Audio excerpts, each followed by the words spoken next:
फूल रहे विपक्षी दल। इटावा से लेकर प्रयागराज तक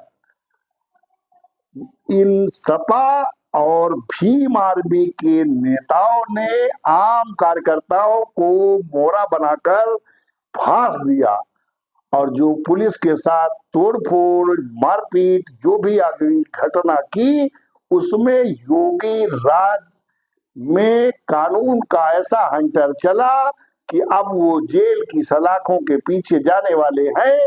और समाजवादी पार्टी और भीम आर्मी के अध्यक्ष नगीना के सांसद जो राजनीति के नगीना बनना चाहते थे, उन्होंने पल्ला झाड़ लिया है। मतदाताओं सावधान, कार्यकर्ताओं सावधान।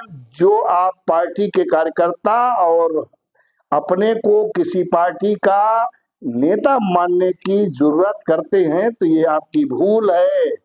आप इन्हीं दोनों घटनाओं से ले लीजिए कि इटावा में कथावाचक और कथा जिसके आयोजित थी, उनमें दोनों में जो विवाद हुआ, उसके बाद यादव रेजिमेंट, ये भाई यादव रेजिमेंट, यादव ये कोई सरकारी सेना है क्या?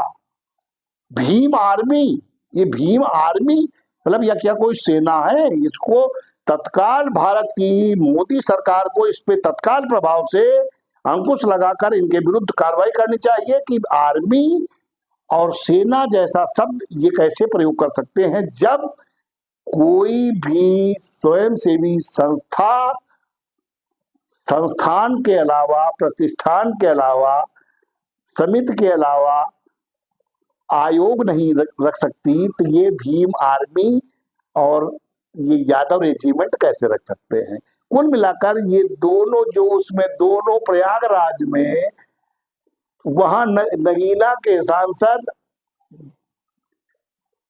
भीम आर्मी के अध्यक्ष चंद्रशेखर रावण ने जो राजनीति की आड़ में जातिवाद की राजनीति को वोट ढूंढने की कोशिश की, वहां वो फ्लॉप हो गए।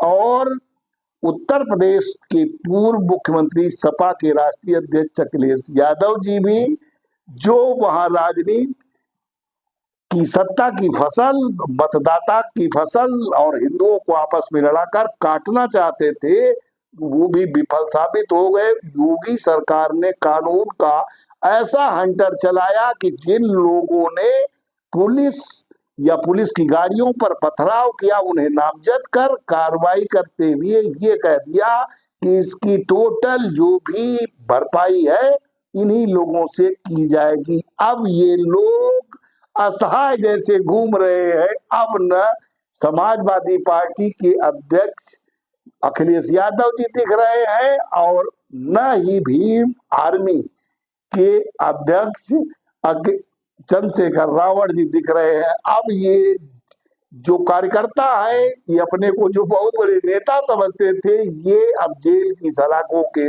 पीछे भी जाएंगे और इनका मकान जमीन इनकी कुर्क होगी और उत्तर प्रदेश की योगी सरकार इनसे एक एक पैसा वसूलेगी। इनकी अच्छी रही नेतागिरी। कुल मिलाकर जातिवाद न कभी फला है न कभी फूलेगा। एक रहो नेक रहो, एक रहोगे तो नेक रहोगे, एक रहोगे तो सेफ रहोगे। ये भाजपा का जो स्लोगन है ये वास्तव में समाज को जोड़ने वाला है।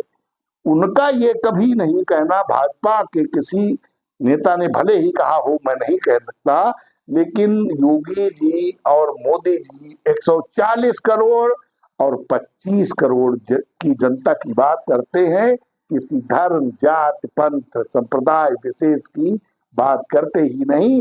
लेकिन ये जात का जहर घोलने वाले नेताओं ने इन कार्यकर्ताओं तमाम उनको फांस दिया है, जो अब ऐसे फंसे हैं कि ये अब गुड़ का भरा हंसिया है, न इनके लिए निगलता बन रहा है और न उगलता बन रहा है, लेकिन निगलना पड़ेगा।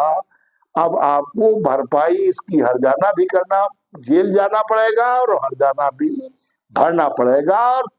और भविष्य में याद रखना होगा कि इन किसी भी पार्टी के नेताओं, चाहे भाजपा ही क्यों ना हो, इन सबके पीछे जो आप भागते हो, भागना बंद कर दीजिए। मतदाता हो, विचार करो, मतदान करो। मत का दान नहीं, वोट दीजिए।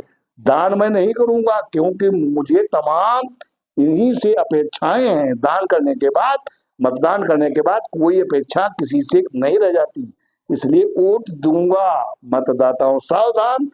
फिर हम मिलेंगे किसी नए एपिसोड मुद्दे के साथ। तब तक के लिए दीजिए मुझे इजाजत। जय हिंद, जय भारत, प्रणम्य भारत।